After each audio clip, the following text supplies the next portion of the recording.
healing today. It's Tyler Monroe, also known as Miss Angel, here at the Healing Room 824, where we heal together. Today we are going to talk about my miscarriage. It's tough, but I feel like I don't know if that would be underlying trauma for me, that I don't think it affected me as deep as I thought it could have. I don't know. But sometimes when we going through life, we feel like certain situations that we encounter doesn't affect us until further down the line or whatever. So you be wondering why certain things or why you're handling certain things, and that is because it's an underlying trauma that you haven't healed from. So something that may happen that may trigger a certain situation that you experience in life. For me, the miscarriage thing. Okay. So when I was in high school, when I moved to Atlanta, I kind of got introduced to the lesbian lifestyle. Foreign to me, because I never where I'm from, we probably had one or two that was openly, so it wasn't a really big thing where I'm from. So I had my phase of when I was dating females, and I started dating my first boyfriend after the female phase. I wouldn't say phase, I would say experience. And I feel like everything happened for a reason. So anyway, a lot of people don't talk about PCOS, right?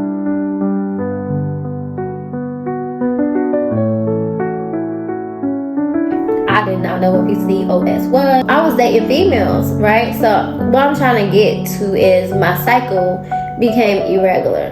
So, you already think you're pregnant if you don't see a cycle. But I'm like, how would I be pregnant if I date women, So he did not diagnose me with anything. He was just basically like, oh, you might be stressing, or because it skipped 3 months. And I'm like, what's wrong? I'm used to having my cycles because the pain was a reminder. Especially when I was younger, terrible, really, really bad. The first day was terrible, no medication would work. So that's why I always didn't take medication for pain, because I was like, it don't work. I'm telling you, every type of medication for pain did not work. Stopped dating females. I get with my boyfriend. This happened 2015. So 2016 comes along. At one of my homegirls' house at the time. We doing our normal chilling, smoking our hookah, drinking our little wine or whatever. So we just having a normal conversation. I sipped the wine and I was like, why my stomach keep hurting? What is wrong with my stomach? It keep hurting. And she was like, she just ran in girl, you need to take a pregnancy test, because you might be pregnant. You already talk about your cycle not coming on or whatever. And I was like, it's irregular. It was a normal thing for it to be irregulated now, because I was used to it skipping months at this time. And I'm just thinking, I just might be stressed this month, because you might be pregnant. And I was like, girl, I can't get pregnant. You feel me? Because I'm like, I can't get pregnant. That was my mind, because I'm like, I never got pregnant all this time. I can't get pregnant, whatever. So it wasn't a big deal, me missing my cycle. It wasn't a scare. So I'm like, alright, whatever, I'll take one, but girl, I ain't pregnant. So go to the store, go get the little cheap test. So take the test, and it was a solid line, and then it was one little line appearing. And I thought it was negative. I didn't know how to read the pregnancy test at the time. I thought it was supposed to be 2 solid lines. And she was like, girl, you're pregnant. And I was like, what? No, I'm not. I said, the line not solid. She was like, you're pregnant. So she was like, give me a test. I'm gonna take it and I'm gonna show you what it look like if you're not pregnant. So I was like, okay. So I took another one, same thing. I was like, oh my God. I go to Walmart and get one of those expensive tests, because I'm like, this something gotta be wrong. This is not right. Get pregnant, whatever. She was like, you're pregnant. I don't care what you say, you're pregnant. So no, I took the one where it read out the clear blue pregnant. I was like, oh my God. I did not know how to receive it. It was just like, oh my God, I'm pregnant. I was so excited. I was so happy. I was so excited, y'all. I was like, oh my God, I'm pregnant. But it was kind of like, oh my God, I'm pregnant. It was like all type of emotions. So my boyfriend at the time, he come pick me up. So I tell him, I don't remember if I told him right then and there or if I waited. I think I did because I set a doctor's appointment for that Monday. Because I remember I was like, it's over the weekend. I set an appointment for that Monday. That's what it was. And I set the appointment.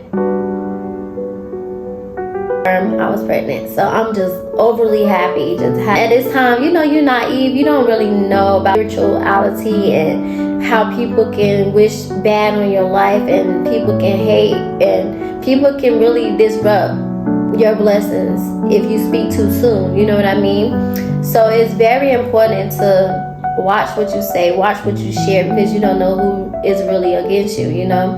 So I just want to put that in there. Be aware of when you receive good news, because everybody don't be happy for you, you know? So we just happy. I tell him he know I'm pregnant. So we just like, how we gonna tell mama? You know, I'm happy. I'm like, oh my God. We told his mom, and then she was like, I already knew.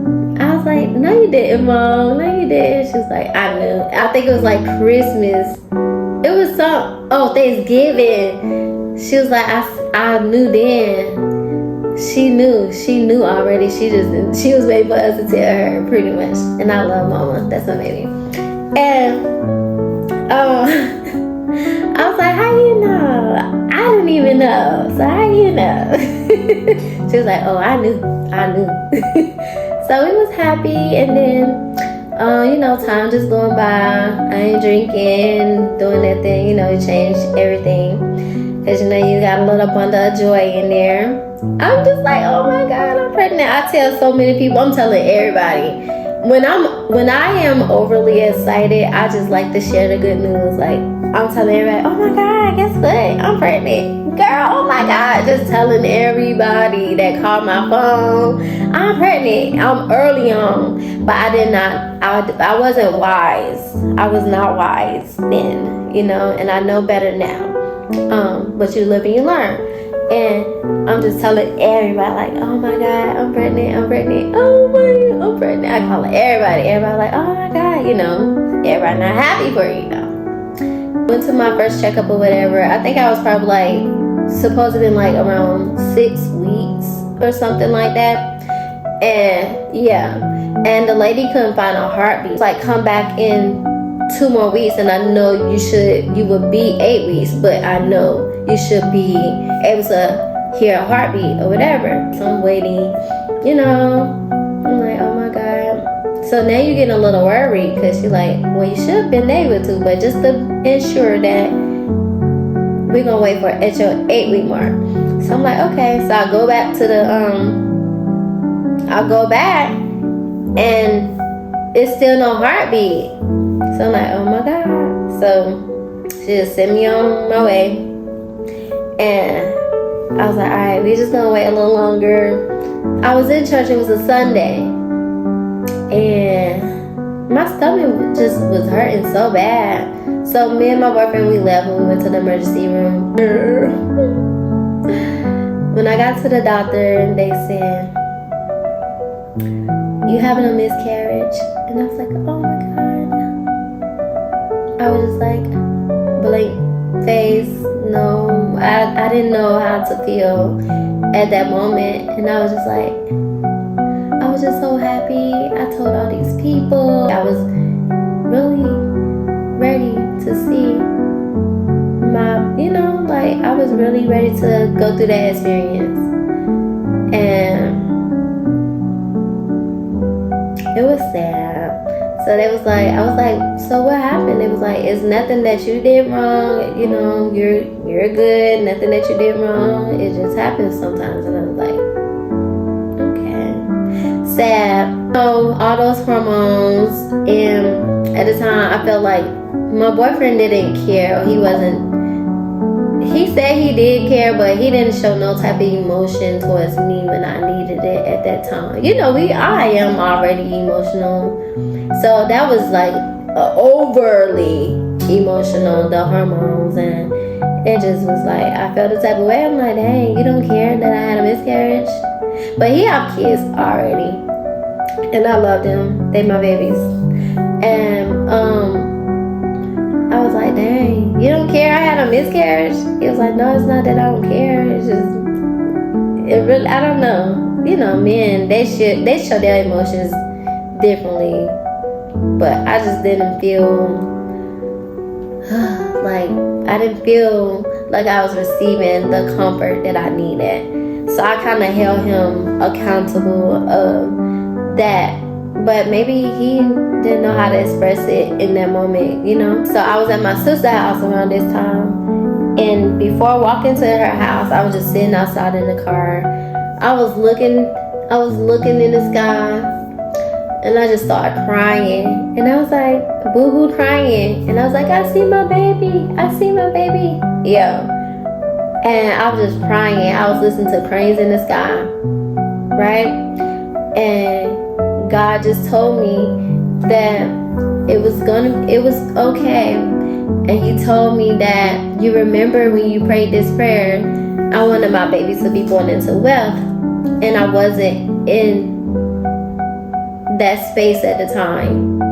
But he showed me that I was able to conceive. It just wasn't the right time. So that's how I found comfort in that whole thing, because I was like, that is 100% correct. So that was kind of like me being able to pay attention to how God operates and how he moves. That was like the second time when God like showed me how he worked, and it was clear as day. It was just like, you know, you remember what you prayed. You prayed and said you wanted to have your baby be born into wealth. I really said I ain't want. I really was selfish though. I was like, I don't want no man that got kids already. And I want my babies to be born into wealth. And the father, he have kids. And so it was just like, all right, I accepted it. I had comfort, you know. It was okay then, because I was like, okay, God, thank you for clarity. He clarified. He gave me understanding about that situation. So that's why I'm pretty much at peace with that whole thing, because I'm understanding why it happened. You know how your little moments. My sister started blessing me with nieces and nephews. I'm spoiling them, and then when the kids come, I'm like, oh, am I sure I'm ready for kids? Like it be like a reminder every day. I'm like, okay, I'll just love on my nieces and my nephews wholeheartedly, because yeah, I can get them back. Because my patience is so thin. My sisters, they know. So like my nieces will come, they're like, you sure you want to keep all of them? Because they know like I get easily irritated. So I was like, yeah, they my babies. Like, and I love them wholeheartedly. My kids from another mother. So I appreciate that, you know. So like I don't feel like no type of way. But my family, they want me to give a child. They want me to have a child. So it's just like, I love y'all kids. Just like mine. Because yeah. And I feel like everything happened for a reason. I know everything happened for a reason. So maybe I wasn't in the right mind space. So now that I am more wiser, I have that stronger relationship with God, right? So it's about to get deeper now. He just showed me, like, he broke it down. Even he went more into depth with it. He gave me more clarity on the whole thing why I don't have kids right now. On my biological father's side, mental health runs on that side. I wasn't aware because I wasn't raised on that side of my family, so I wasn't aware of mental health on my father's side. I just know, like, throughout the years, I be blacking out, spazzing out, going crazy. I don't understand why, because I come from a background of mental health. I always knew I was moody, bipolar, and stuff like that, and I didn't want to like get diagnosed because it was like I already knew. It's kind of like a denial thing. I found out I had PCOS. That alone causes depression, causes mood swings. It's basically like unbalanced hormones. A lot of women suffer from PCOS, but it's not highly spoken about. I went to the doctor, and that's what I was diagnosed with. So I've been on my herbs and everything, and I believe in God. So the whole kid thing, I'm at peace with that. Like, if God bless me, He bless me. I have nieces, nephews that I can love wholeheartedly. Oh, okay. The mental illness. So I was like, I've been going to church a lot lately, having his episodes. So now it's clear that mental health runs in the family. So, some people are utilized to be generational curse breakers, right? So, my father has been having episodes or whatever, and I'm just like, oh my God. So, it was like God revealed that He didn't want me to bring a child into this world, and my child has to suffer from mental illness also. He made me the generational curse breaker for mental health. So I won't pass that along to my child, because being unaware, you can't help something that you aren't aware about, So He just gave me more clarity, like, okay, and it all makes sense because I'm on a healing journey, and all that goes hand in hand with one another. So He clarified that for me. So I am at peace with that whole situation, because you don't want to pass that to your child. So I'm just grateful that God gave me clarity on things that I wasn't sure about, and He made it clear as day. But yeah, our journeys are very unique. Our journeys are very necessary. So it's whenever you are going through a situation and you don't understand, you gotta ask God for clarity. You gotta ask God for understanding, because everything we go through comes with purpose. I didn't know how God operates. If I didn't experience certain things in life, I would not understand now, So it's very important to ask God for clarity. Why am I going through this? And if He didn't clarify, I would still be walking around mad about a miscarriage, or you know what I mean? Because I don't understand what the whole purpose, the bigger purpose was behind the miscarriage. So it's more like a grateful thing for me. Like, I am grateful because I'm just growing and maturing so much, and it's amazing that we can go from this to this, I'm grateful because He revealed what my purpose was in that area. I had to be the generational curse breaker before He will allow me to bring my seed into this world. And I appreciate God for that. I really do.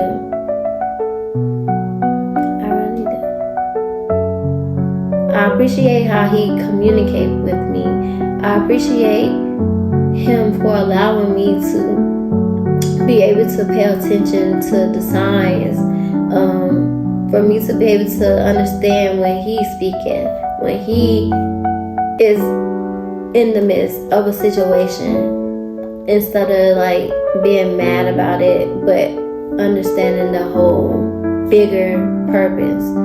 everything happened for a reason. And once I understood when you really know that everything happened for a reason, it really does mean that. Like, it happens for a reason. You just gotta figure out what the purpose is behind why it's happening. Because if God is allowing you to experience anything in life, you have to be grateful that God want to use you.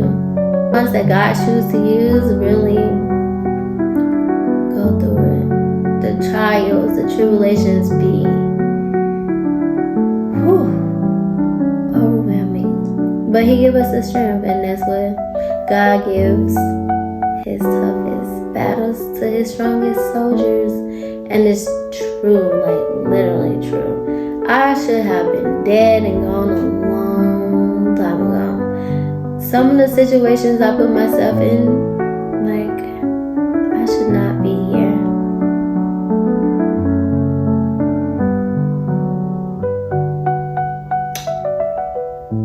But God. And that's how I know, like, He have a bigger purpose for me.